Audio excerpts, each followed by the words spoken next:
Maithili express की शानदार प्रस्तुति।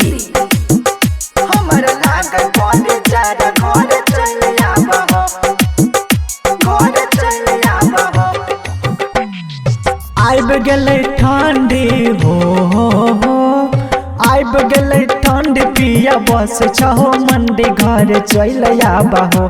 हाँ चल आबहो हमर लाग बड़ी ज्यादा घर चल आबहो।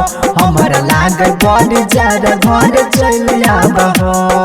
आइब गेलै ठंडी हो आइब गेलै ठंडी पिया बस छहो मंडी घर चल आबहो।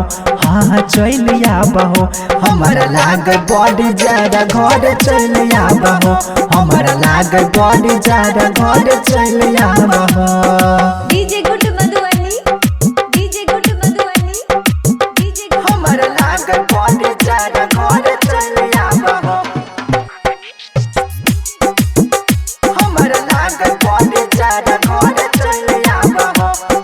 चल आबहो खुशी रिकॉर्डिंग स्टूडियो बलुआहा। चल जैबा नैहर रोज टांग दे बड़ा कहरे भीतरी जवानी हमर कोयला नियन जरे। हाँ हाँ हाँ चल जैबा नैहर रोज टांग दे बड़ा कहरे भीतरी जवानी हमर कोयला नियन जरे। छोड़ी दो बहारबा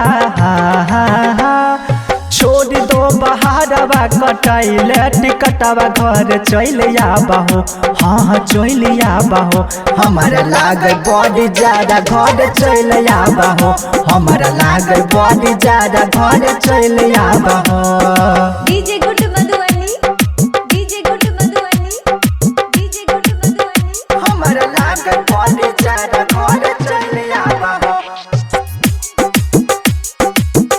हमर लाग बड़ी ज्यादा घर चल आबहो। चल आबहो साचे कहै छिया दिलवा के रीत हो बात न बुझै चुकिया प्रेमी अमर जीत हो। प्रेमी अमर जीत हो साचे कहै छिया दिलवा के रीत हो बात न बुझै चुकिया प्रेमी अमर जीत हो। अमनया की अमनया की कमबा छोड़ दहो घर जल्दी चल आबहो। हाँ चल आबहो हमर लाग बड़ी ज्यादा घर चल आबहो। हमर लाग बड़ी ज्यादा घर चल आबहो। खुशी रिकॉर्डिंग स्टूडियो बलुआहा।